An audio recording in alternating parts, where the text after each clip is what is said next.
तो ये first question से ही हम स्टार्ट करते हैं। फर्स्ट जो हमारा इसमें परिचय से है, जो फर्स्ट क्वेश्चन है वो है, वेद शब्द का अर्थ क्या है? माता जी, हमने जो लिखा है वेद का मतलब है ज्ञान। ठीक। और वेद को श्रुति भी कहा गया है। ठीक है, इसका आंसर सबको पता ही होगा, फर्स्ट पेज पर ही दिया हुआ है, वेद का अर्थ है ज्ञान। ठीक है, अगर किसी का कोई डाउट हो या कोई कुछ पूछना चाहता हो तो आप लोग हैंड रेज कर सकते हैं, है ना? और नहीं तो फिर हम आगे चलेंगे। अब दूसरा प्रश्न है, एक बद्ध जीवात्मा के चार दोषों के नाम लिखिए। जी जी। माता जी, एक है त्रुटियां, यानी गलतियां। जी। त्रुटियां सही है ना माता जी? त्रुटियां माने गलतियां। हाँ जी, हाँ जी। तो और कहते हैं दूसरा है त्रुटि। माता जी। जी हाँ। जी त्रुटियां। त्रुटियां। जी, वही लिखा, त्रुटियां त्रुटियां। त्रुटि। जी जी, वही लिखा मैंने, त्रुटियां। ठीक है प्रभु। यही लिखा। और दूसरा है एक बार माता जी लिखना चाहिए, वहम। गलती करना। जी जी। गलती करना, धोखा देना। जी जी। और और इंद्रियां नामुकम्मल है।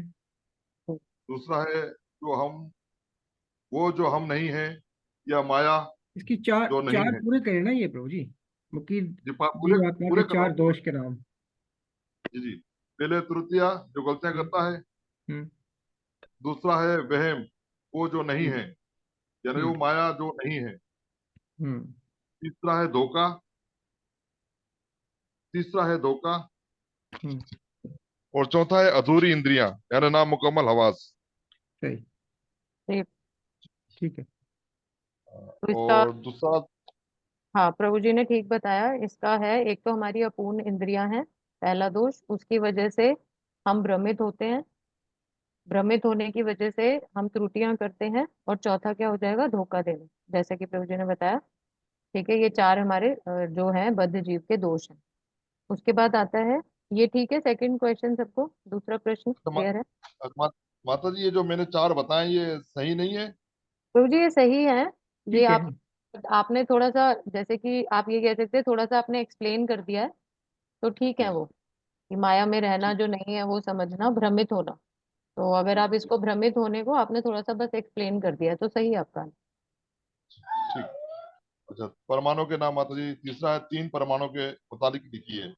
जी। तो पहले है प्रत्यक्ष। जी। प्रत्यक्ष माने जो दिखाई दे रहा है, जो जी। हमारे सामने है, जी। वो है प्रत्यक्ष। दूसरा है अनुमान। जी। या अनुमान माने शायद, यानी ऐसा हो सकता है, वैसा हो सकता है, ये भाई शायद ऐसा हो जाएगा। और तीसरा है शब्द। जी। शब्द यानी वेद का ज्ञान, जी। या भगवान होगा अपना ख्याल में बनाते जो सिस्टम बताइए। वेद का जी। ज्ञान ये है शब्द। जी। तो ठीक है तीन। माता जी। हाँ जी। माता जी, कोई गलती हो तो आप कृपया जरूर रोक देना, ताकि ताकि हम दुरुस्त कर लें। जी बिल्कुल, बिल्कुल प्रभु जी। हाँ, चौथा आप, सवाल है माता जी। जी एक सेकेंड वजह। प्रभु जी, ये तीसरे प्रश्न में, तीसरा प्रश्न जो है, एक बारी ये इसको रिपीट कर लेते हैं। आ, पहला जो पहला जो इसमें प्रमाण है, उसमें पहला प्रमाण है प्रत्यक्ष प्रमाण। ठीक है, ये प्रभु जी एक बार मैं रिपीट कर रही हूँ। ठीक है, ठीक मतलब, ठीक। हाँ चैट में क्वेश्चन है। तो सबसे पहला जो प्रमाण है वो है प्रत्यक्ष प्रमाण, दूसरा है अनुमान प्रमाण, और तीसरा है शब्द प्रमाण।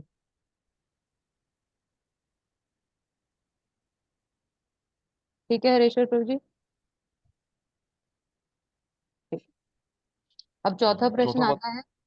जी, कारण बताइए कि शब्द प्रमाण ज्ञान अर्जित करने का सर्वश्रेष्ठ मार्ग क्यों है? हाँ माता जी, मैंने जवाब लिखा है कि वेद ज्ञान इल्म को शब्द प्रमाण कहते हैं। जी। इसका दूसरा नाम श्रुति है। श्रुति का अर्थ यह है कि ज्ञान को मात्र श्रवण विधि के जरिए हासिल करना होता है। जी। वेदों का आदेश है, रूहानी ज्ञान को समझने के लिए हमें प्रमाणिक गुरु से सुनना चाहिए। अभी माता जी, बहुत बड़ा जवाब है, तो क्या इसको छोटा करना है या ये सही है? जी, आप छोटा कर सकते हैं प्रभु जी। मतलब हाँ, इसमें तो जैसे छोटा। किसी और भक्त ने लिखा है इसका आंसर, कोई अपना आंसर शेयर करना चाहेगा चौथे प्रश्न का?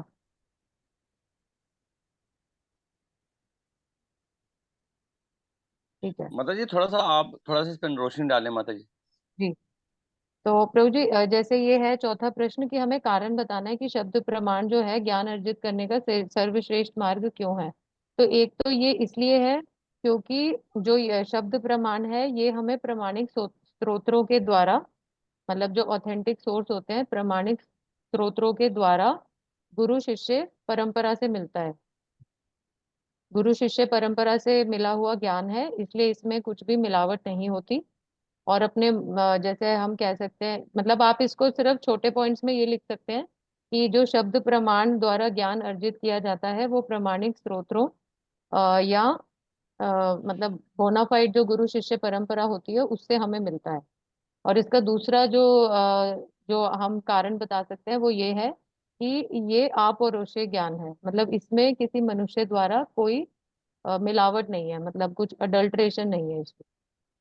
ठीक है, तो इसलिए दो हमारे कारण हो गए कि जो अगर हम शब्द प्रमाण से ज्ञान अर्जित करते हैं तो ये सर्वश्रेष्ठ क्यों है। एक तो इसलिए कि वही जैसे हमने पढ़ा था कि ये निगमनिक ज्ञान है, ऊपर से आ रहा है, गुरु शिष्य परंपरा से आएगा। और दूसरा रीजन क्या हो जाएगा कि इसमें किसी मनुष्य द्वारा कोई मिलावट नहीं की गई है, अपौरुषेय ज्ञान है जो शब्द प्रमाण से हमें मिलता है। ठीक है, चलें आगे। पांचवा प्रश्न है, भौतिक जगत में ज्ञान प्राप्ति के दो तरीके कौन से हैं।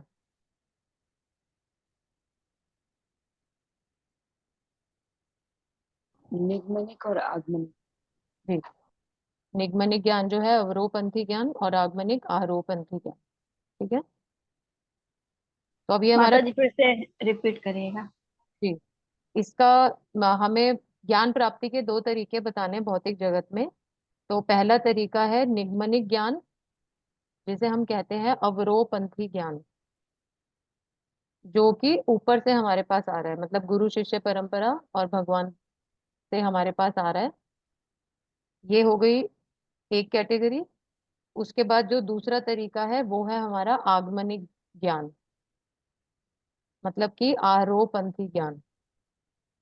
जैसे हम प्रयास करें कि मैं अपनी समझ से मैं सारे शास्त्र पढ़ूंगा, सारी चीजें करूंगा। ठीक है, जब हम प्रयास करते हैं ज्ञान अर्जन करने का, वो होता है आगमनिक ज्ञान। ठीक है, तो दो हो गए, निगमनिक ज्ञान और आगमनिक ज्ञान। आगे चलें। यस माता जी। ठीक, तो अब ये हमारा परिचय के जो 6 क्वेश्चन है ये हो गए। आगे है हमारा मंत्रा एक।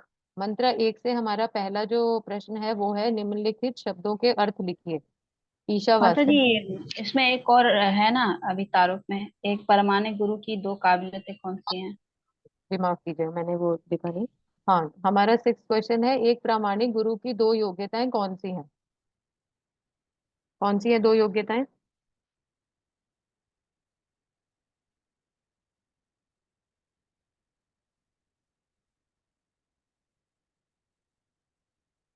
कोई बताएगा आंसर। इसमें हरे कृष्णा। उस संदेश को सही स्रोत से और सही ढंग से सुने होना चाहिए।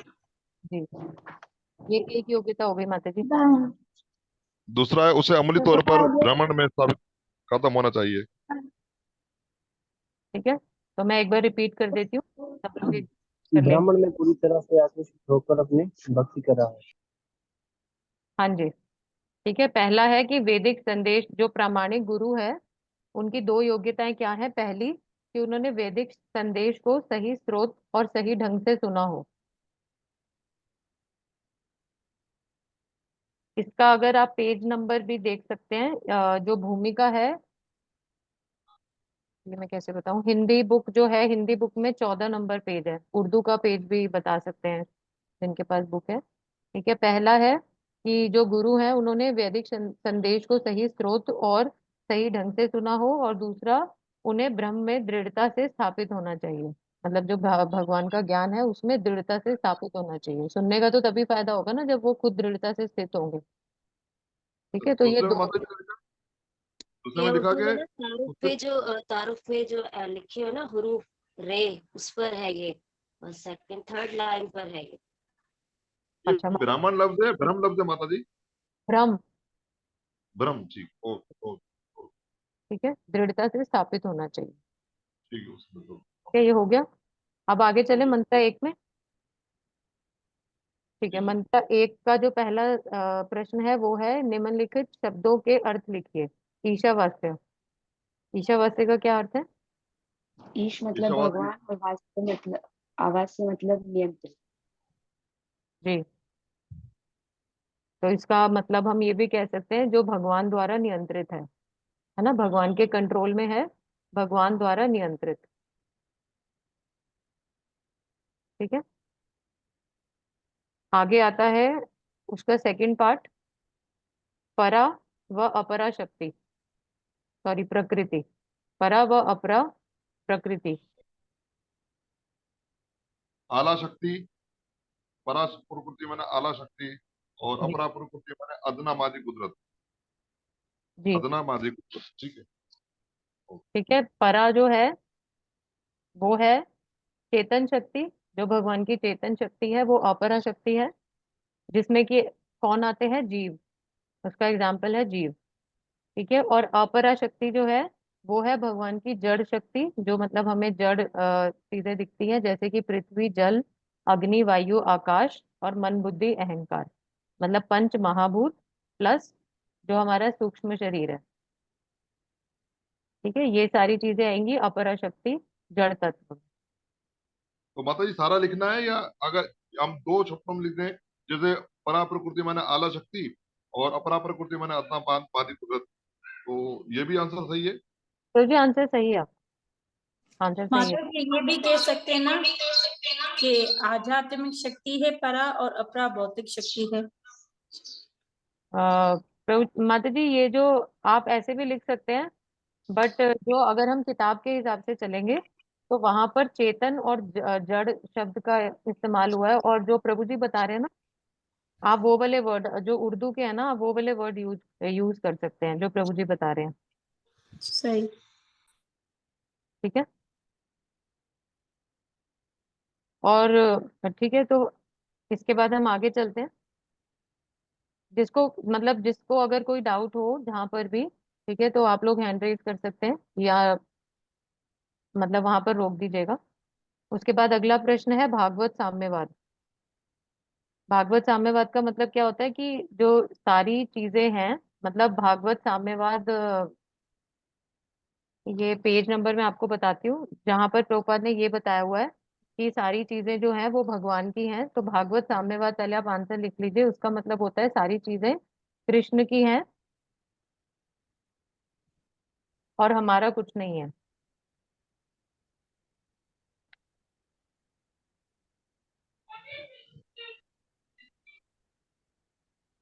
तमाम संपत्ति भगवान की है।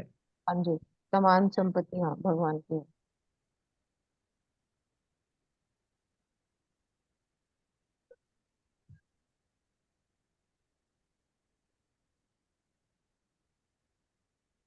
आगे है प्रश्न अपूर्वश्य। जी अपौरुषा मीन्स भगवान के बोले हुए शुद्ध अल्फाज अपौरुषा कहलाते जी हैं। जी, जी, भगवान के जरिए बोले गए अल्फाज। ठीक है। भगवान द्वारा उच्चारित। ठीक। उसके बाद मंत्र दो में जो प्रश्न है वो है कर्म, अकर्म व विकर्म को परिभाषित कीजिए। माता जी, नितिन जी, आपने प्रश्न के लिए हैंड रेज किया है। हाँ यस जी, प्रभु, प्रभु ईशावास के बारे में नहीं हुई चर्चा। सब कुछ भगवान के कब्जे में है, ईशावास का ये अर्थ है, सिंपल। जो भगवान द्वारा नियंत्रण है। हाँ हाँ, सब कुछ भगवान के कब्जे में है, कि सबके भगवान के कंट्रोल में है। ओके। ठीक है। मंत्र दो पर चले। मंत्र दो है कर्म, अकर्म व विकर्म को परिभाषित कीजिए। हाँ माता जी, हमने कर्म लिखा है, पुण्य कर्म। जी पुण्य कर्म जो कार्य मुकर्रर शुद्ध फराइज शास्त्रों की विधि के मुताबिक किए जाते हैं वो कर्म कहलाते हैं। जी और दूसरा है अक्रम। अक्रम कृष्ण की खुशी के लिए काम करना, कृष्ण फल की ख्वाहिश नहीं करना, जी फल भावनामय कर्म, कृष्ण के लिए भावनामय कर्म करना। जो हाँ काम किसी को जन्म मरण के चक्कर से आजाद करते हैं, या सारी इंद्रियों से कर्म करने को अक्रम कहते हैं। कोई भी एक हम लिख सकते हैं। हाँ जी। तीसरा है माता जी विक्रम जी। व कर्म, नाजायज ये पाप में कर्म। जी। ठीक है, मतलब गुना आलूदा अमल कहलाते हैं। जो कार्य अपनी आजादी का गलत इस्तेमाल करके किए जाते हैं और जो किसी को हकीर नुमा जिंदगी की तरफ ले जाते हैं, वो अक्रम कहलाते ठीक है, प्रभु जी ने इसके बिल्कुल बाद ठीक। और इसका मंत्रा 2 पे, मंत्रा 2 का जो सेकंड पैराग्राफ है वहां पर भी दिया हुआ है। मतलब हिंदी हैं। बुक का मैं रीड कर सकती हूँ, बाकी मतलब आप लोग अपनी बुक में देखेंगे ना। तो मंत्रा 2 का पैराग्राफ 2, जो कार्य किसी के नियत कर्तव्यों के अनुसार शास्त्रों में उल्लिखित विधि से संपन्न किए जाते हैं वे कर्म कहलाते हैं। जो कर्म मनुष्य को जन्म मृत्यु के चक्र से मुक्त करते हैं वे अकर्म कहलाते हैं। किंतु जो कार्य अपनी स्वतंत्रता का दुरुपयोग करके संपन्न किए जाते हैं और जिससे अधम योनि में जाना पड़ता है वह विकर्म कहलाते हैं। ठीक है, तो माता जी पेज नंबर कौन सा है हिंदी में? आप मुझे पेज नंबर, मात्र दो का बताया ना, दूसरा पैरा। हाँ मतलब मंत्रा 2 का ना आप दूसरा पैरा देख लीजिए, वो हिंदी में पेज लिखा है। माता जी मुझे हिंदी की काउंटिंग नहीं आती। अगर इसको सिंपल हम कहें तो कर्म वो जो काम करने के लिए कहें, और विक्रम वो जिनसे मना किया गया, और अकर्म वो है जिनका कोई फल ना बनता हो।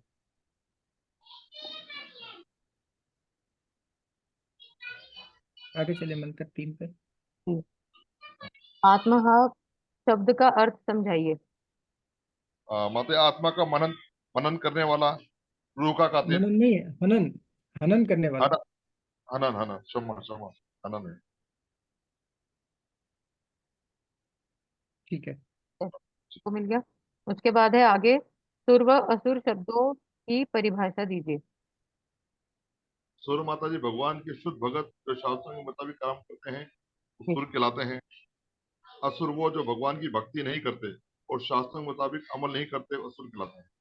बिल्कुल ठीक आत्मा के कातिल भी कह सकते हैं उन्हें। है। ठीक है, आगे चलते हैं। मंत्र 5, अंतर्यामी का क्या अर्थ है? अंतर्यामी हर वो शय में मौजूद रहते हैं। अंतर्यामी रूप भगवान जो हर शय में मौजूद रहते हैं, उस अंतर्यामी के। ठीक है। ठीक है, ये पता है हमें। आगे है, तद दूरे त्वदंति के वाक्यांश का अर्थ बताइए। वो बहुत दूर है, लेकिन वो बहुत नजदीक भी है। बिल्कुल ठीक। ठीक है, आगे चल रहे हैं हम। मंत्र 6 से 8, 13वां प्रश्न, निम्न शब्दों का अर्थ लिखिए। एकत्वम अनुपश्यता। मैंने जो माहिर है सबको एक नजर से देखता है, सिर्फ नियमित ढंग से देखता है, या जी। गुण की एकता से देखता है, प्रमाण के माध्यम से देखने वाला है।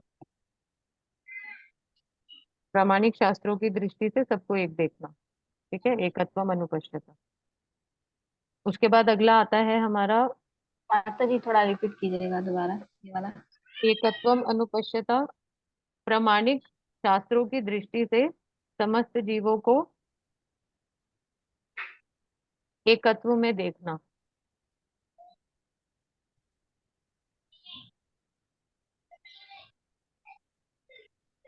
ये जो आपका मंत्र 7 है, मंत्र 7 के सेकंड पैराग्राफ में लिखा हुआ है। आप उर्दू की बुक में देखना चाहें तो वहां भी देख सकते हैं। तो माता जी ये भी सही है ना, प्रमाणिक के माध्यम से देखने वाले। आप प्रामाणिक शास्त्रों के माध्यम से देखने वाले, पर एकत्व में ना, तो मतलब जी एकत्व देखना, मतलब सबको जी एक देखना है ना। सबको एक नजर से देखना, इसका अर्थ ये है, सबको एक नजर से देखना। जैसे जो भगवत गीता में श्लोक हम देखे ना, सबको एक समान देखता है, कुत्ता चंडाल हाथी गाय सबको एक नजर से देखता है। उर्दू में इसका ये भी मतलब लिखा ये है कि हुआ। सब में भगवान का दर्शन करता है। हमें ये भी समझना चाहिए कि सब में भगवान का दर्शन करता है। यहाँ पे दो चीजें इसमें ना वजाहत जो अगर थोड़ी सी थी तो वो बस ये थे, जैसे कि पहले माता जी बता चुके हैं तब तकरीबन, कि सबके साथ एक व्यवहार नहीं करना, लेकिन समझना सबको एक है। जैसे कुत्ता बिल्ली के साथ खाना नहीं खा सकते बैठ के, लेकिन ये भगवान का अंश जरूर है, ये मानना जरूरी है, इनका संग नहीं करना। शुद्धम अपाप वृद्धम। सब जमा पाप। हाँ, वो इसके लिहाज से जरासीम कश है, या पापों से मुक्त करने वाले, हम्म हम्म। दोनों लिख सकते। पापों से मुक्त करने वाले भी लिख सकते हैं, या जरासीम, या हरलियास से जरासीम कष्ट भी है, नहीं नहीं, वो या तो ऐसे निरो। ट्रांसलेशन होती है, असल मतलब तो ये ना कि पापों से छुड़ाने वाले, ठीक है। तमाम पापों से छुटकारा दिलाने वाले। वैसे आगे लिखा मैंने निरोधी या रोग निरोधी भी लिखा है, निरोधी या रोग निरोधी, ये भी सही है प्रभु जी। वो हमारी उर्दू की बुक में ऐसे ट्रांसलेशन है, हिंदी में माता जी क्या इसका कहेंगे? प्रभु जी ये उसमें वही लिखा है जो प्रभु जी कह रहे हैं, बट ये मतलब आगे परपट में लिखा हुआ है शुद्धम का मतलब है सर्वाधिक शुद्ध। ठीक है, और अपाप विद्धम का लिखा है पापों से मुक्त करने वाला। तो मतलब तमाम तरह के पापों से छुड़ा देने वाला, इसका टोटल ये है कि तमाम तरह के पापों से छुड़ा देने वाला है। यहाँ पे जरासीम वगैरह का कोई मतलब कंसेप्ट हम नहीं ले सकते, या हम्म, लेना भी नहीं ठीक है। चाहिए। मतलब पापों मकसद है से कि पापों से हम लोगों को छूटना है ना, तो ये हाँ, मंत्र है वो पापों से छुड़ा देंगे। जरासीम को क्या करेंगे वो, मतलब ये जरासीम ही हमारे पाप ही हैं जिनको उन्होंने छुड़ाना है। ठीक है हाँ। ना? तो हाइजेनिक नहीं है इस तरह का, ये मतलब उसमें आएगा, रूहानियत में, स्पिरिचुअल है। ठीक है, तमाम पापों से लिख दिया प्रभु जी। हाँ, तमाम पापों से निजात दिलाने वाला है या छुटकारा दिलाने। अगला है भगवान किस प्रकार से अशरीर हैं। माता जी, भगवान के रूहानी जिस्म में नसों जैसा कुछ नहीं होता, वो बिल्कुल। अशरीर है। हम्म, ये ठीक है। सही है माता जी। हाँ जी ठीक है। ठीक। और आगे भी लिखा हुआ है मैंने कि जिसका तो सर मतलब हम है ये कि भी वो कह सभी सकते हैं रूप। कि भगवान का जो शरीर है वो सच्चित आनंद विग्रह का बना हुआ है, इन भौतिक तत्वों का नहीं है, इसलिए वो अशरीर है। शरीर। और हम सब शरीरों वाले हैं। ठीक। ये ठीक है माता जिनका जी मेरे शरीर है वो दिमाग में। नाशवान है, जितने शरीरधारी है उनका शरीर खत्म भी होगा, लेकिन भगवान तो कभी खत्म नहीं होंगे, इसलिए वो शरीर कभी अशरीर है, कि मतलब वो नाशवान नहीं है। तो ये जवाब भी सही है प्रभु जी। भगवान के रूहानी जिस्म में नसों की जैसा कुछ नहीं होता, इसलिए वो अशरीर है। प्रभु जी उसके साथ आप ये भी ऐड कर सकते हैं जो प्रभु जी ने बताया है कि उनका जो शरीर है वो दिव्य है, ठीक है। सच्चिदानंद है ना, तो नाशवान शरीर नहीं है। ठीक। अर्जुन प्रभु एक बार आप फिर से रिपीट करेंगे, आपने बहुत अच्छे से समझाएंगे। माता जी यही मैंने कहा था कि भगवान का जो शरीर है वो सच्चित आनंद विग्रह स्वरूप है, इसलिए वो शरीरों का भी अशरीर है, हम जैसे शरीरों की तरह नहीं।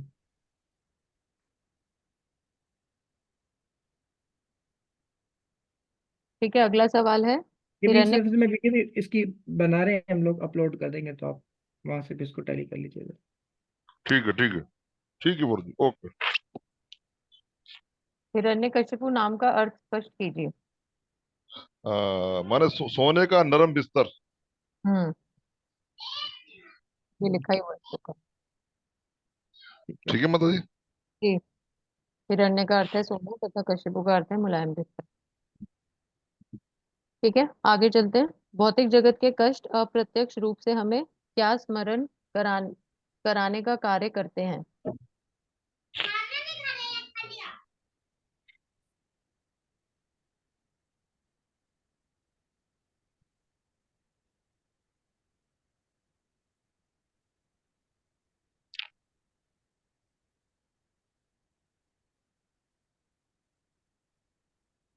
इसका है इस भौतिक जगत के कष्ट हमें अप्रत्यक्ष रूप से जड़ पदार्थ से हमारी असंगतता, मतलब कि ये जो जड़ पदार्थ है ये मतलब हम यहाँ के नहीं है और हमारा इनसे कोई ताल्लुकात या कोई संबंध नहीं है, इसकी याद दिलाते रहते हैं। भौतिक जगत के कष्ट, जब भी कष्ट आते हैं तो हम याद करना चाहिए कि ये मतलब जो जगह है ये हमारे लिए नहीं बनी है। तो ये मंत्र 11 में पेज में कैसे बताऊँ, 7th पैराग्राफ है 11 मंत्र का, 11वें मंत्र का। माता जी, लेकिन इसको हम शॉर्टकट में कैसे लिखेंगे? 11वें मंत्र को शॉर्टकट में कैसे लिखेंगे?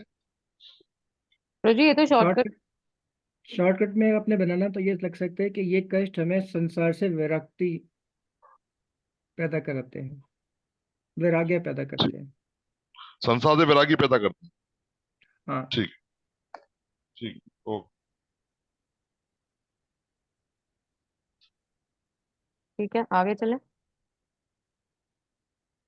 अगला क्वेश्चन है हिरण्य में पात्रेण। का अर्थ स्पष्ट कीजिए जी।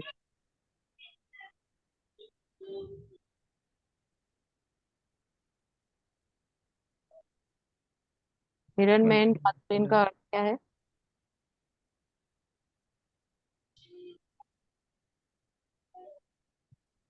15। माता जी बहुत सुंदर इसमें प्रार्थना है। प्रार्थना में हमने मेरा पढ़ा था कल परसों लिखा है परसों पहले। सर्वनिम तेज। तेज और वाला, और पात्रण का लिखा है दीप्त आवरण से, तो यही लिखे हैं, पूरा जी, क्या होगा? भगवान का स्वर्णिम तेज वाला दीप्तिमान आवरण। ठीक है, सोने के जैसे तेज वाला भगवान का जो आवरण है ब्रह्म ज्योति, इसका आंसर हम ये लिख लेंगे, भगवान का स्वर्णिम तेज वाला दीप्तिमान आवरण। तेज वाला माता जी। हाँ जी, स्वर्णिम तेज वाला मतलब कि बहुत तेज है, उसमें एकदम स्वर्ण की तरह, सोने की तरह तेज। और तेज वाला रूप, ये सर। मतलब आवरण, जो उनके आसपास आवरण बना हुआ है ना भगवान को, आवरण, ठीक। आवरण। आवरण, ठीक है। जिसको ज्योति माता भी जी कहते हैं। 15वें अध्याय के कौन से उसमें 15वें मंत्र के कौन सा उसमें है पैरा में? आप एक सेकंड। अल्फाज मायने में भी देख सकते हैं हम, इसके ट्रांसलेशन में लिखा हुआ है। हाँ, ट्रांसलेशन में भी लिखा हुआ है। ठीक। बाकी प्रभु जी 15वें पैराग्राफ के, ओ सॉरी 15वें मंत्र के 5वें पैराग्राफ में है। ठीक है माता जी। वहां से और शब्दार्थ से, दोनों से थोड़ा मिला कर। ठीक है, तो ये हमारे प्रश्न यहाँ पर खत्म होते हैं। और खुली पुस्तक का प्रश्न आप लोगों को लिखना है वो एक है, और जो मंत्र है वो दो याद करें।